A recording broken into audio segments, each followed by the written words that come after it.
O God, our strength and our hope. Amen.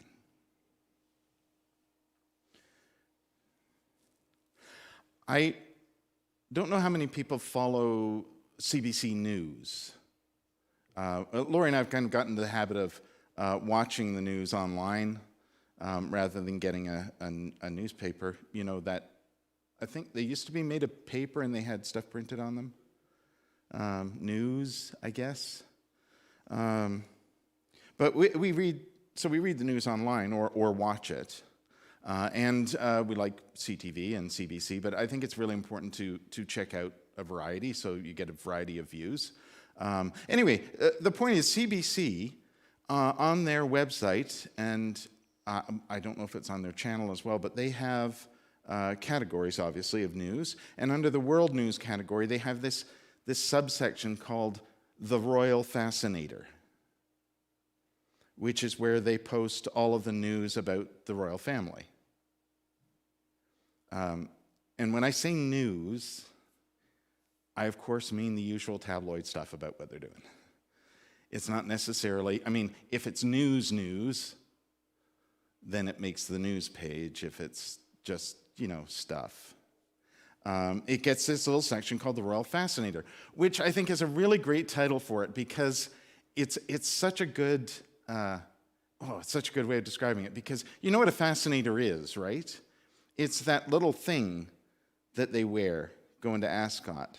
It's not a hat, right? It's a thing that actually pins into your hair, and it's very decorative. It's very fancy. Some of them are there's a picture of Princess Beatrice, I think, wearing one that looks like one of the old sort of pharaoh things. It's round and it's got these things coming up. You don't really care, do you? The point is, and actually that's a good point about a fascinator, is it's not a hat. It's a fascinator. And the point of it is exactly what it sounds like. And the thing is, it's not a hat. It's ornamental. It has no real purpose other than get your attention. So I think that's a great title for a section where they're talking about the British royal family. Because the Queen has no real power. Right?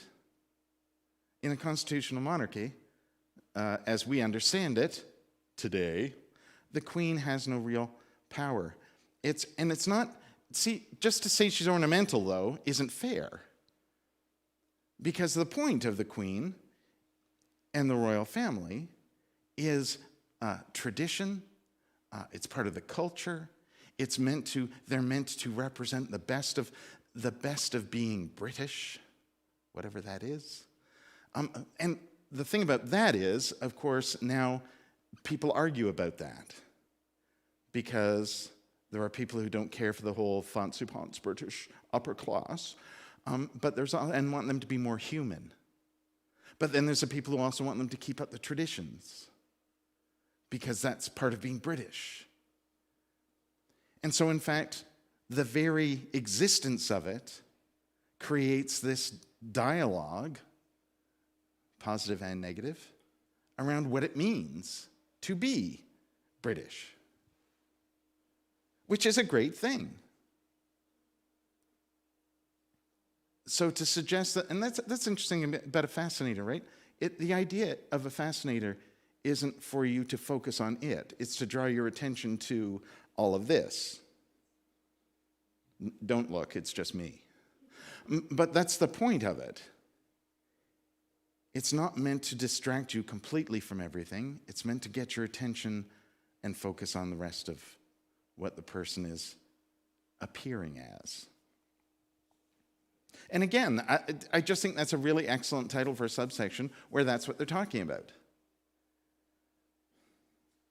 The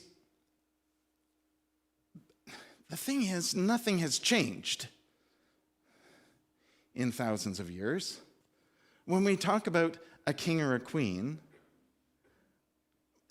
however we're using that term, when we talk about that, we're still expecting somebody who has power. We're still expecting somebody who has control over people. So we say the Queen of England is really mostly ornamental and has no power. But the real power is to show people who they are and where they come from. Don't you think? I mean, that's a pretty powerful thing. If the point of that is essentially for the Queen and the royal family, and let's face it, this is why sometimes it's so disappointing, is to show the best of being who the people are as a nation, as a culture, that's pretty powerful. It doesn't matter that the Queen has no say over armies. It doesn't matter that the Queen has no say over laws. Yeah, that's debatable. But anyway, the point is, even in Jesus' day, that's not what you expected from a king.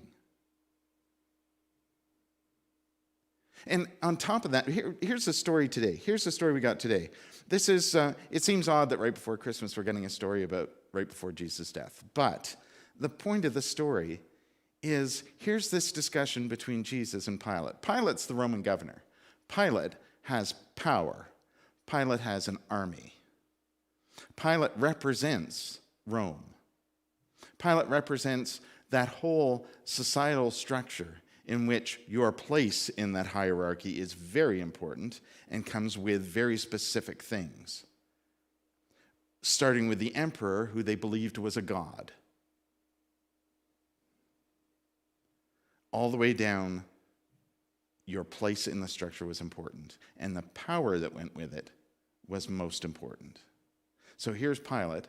He's a Roman governor in an empire that made a point of, the further you get out in the empire, they kept essentially what they called client kingdoms, right? So they kept the structure of the kingdom in place, including the king, but they controlled it. So here's Pilate, the Roman governor, asking Jesus, a poor itinerant preacher and healer, if he's a king.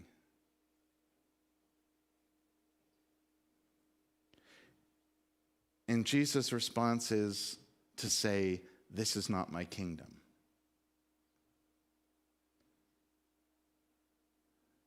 What if the kingdom that Jesus is talking about, that's his kingdom, is precisely what we were just talking about?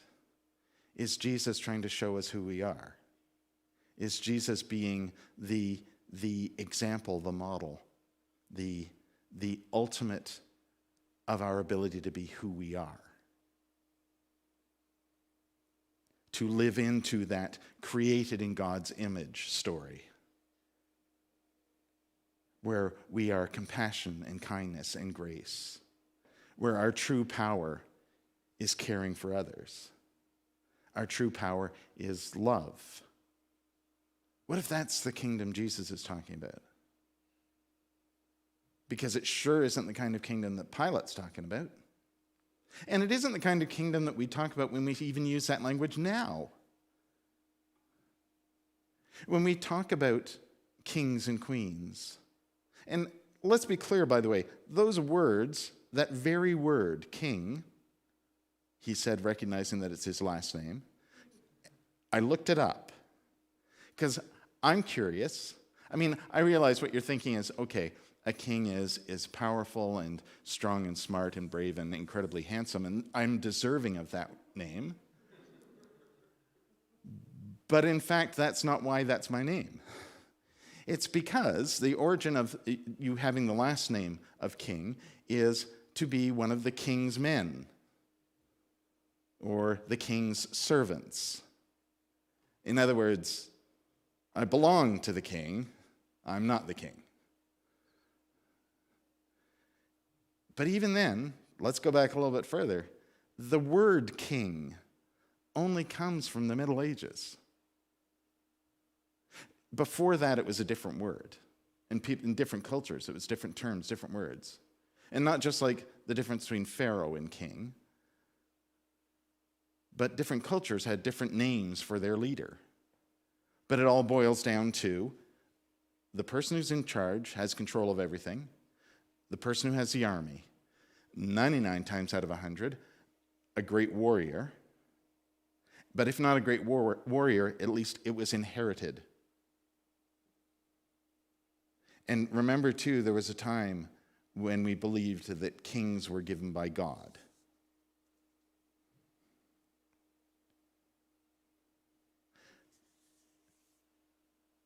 What if it's not about that?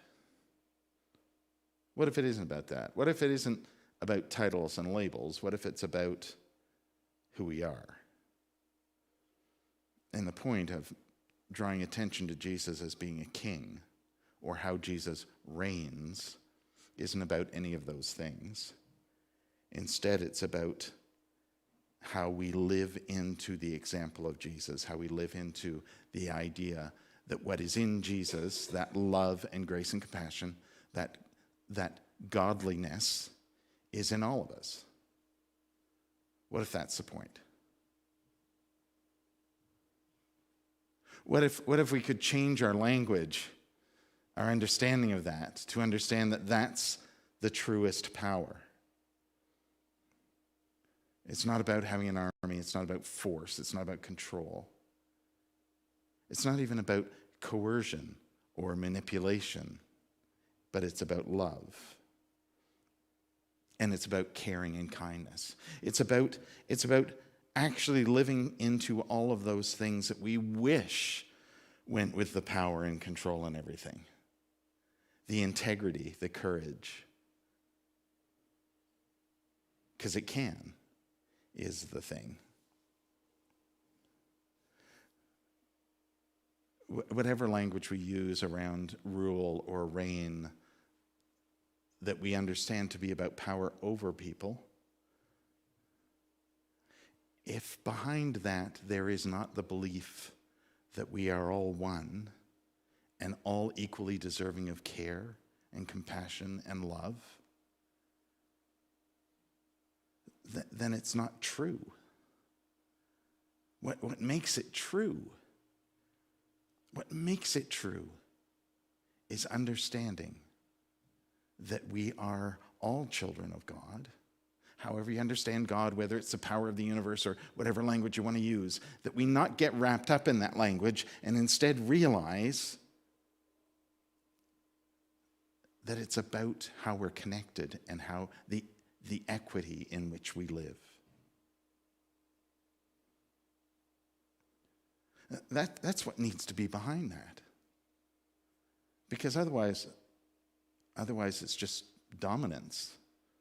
Otherwise it's just control. It's just making people be what you think they ought to be. Making people do what you think they ought to do. Oh, I see where we're going, aren't we? Yeah, we're there. That's where we are. Maybe that was what was actually behind, and by all means, feel free to be as cynical about this as I am, but maybe that was what was actually behind Pope Pius XI's idea of having a Christ the King Sunday. That we would actually understand the whole point of having Jesus reign is how Jesus is in us, how Jesus embraces us, and how we live into what Jesus is all about. And not about controlling you and telling you what you think and how you should behave. Because that's the point of having this Sunday, which, by the way, wasn't originally this Sunday. It was another time of the year. It got moved to this Sunday when we all started using, many of us, the Revised Common, or the Common Lectionary, right? It's that thing, that schedule of readings that tells us what we're all reading. The idea of which is that we would all be sharing a similar thing on the same day, regardless of what church we're in, denomination we're in, or anything else we're in. You know, a way of connecting us. Which is, again, kind of the point of all this. Jesus isn't just for our lives. Jesus is in our lives. Jesus imbues us with love and grace and compassion. That's the whole point of ruling. That language is just so terrible because of how we use it. to mean power over, and to mean control, to mean so many things that it surely can be. But what it most needs to be is the love and compassion and grace through which we all live, that we all connect, that we all have the opportunity to live into who we are. That's what it's about. I didn't mean to just tell you what you should think. That's kind of part of the conversation, isn't it, too, between Jesus and Pilate? Jesus never really says, yes, I am. In fact, I don't think that's how the conversation went in the first place. I think what happened was Pilate probably said, are you a king? And Jesus went, whoa, hang on a second. What do you mean by that? Because here's where I'm coming from. Where are you coming from on that whole king thing? And Pilate would have said, well, I have an army. I have power. I can make you do whatever I want. In fact, by the way, I'm about to decide whether you live or die. And Jesus would have said, it's not that. It's not that at all. Because what it's about is how we live. And how we live together.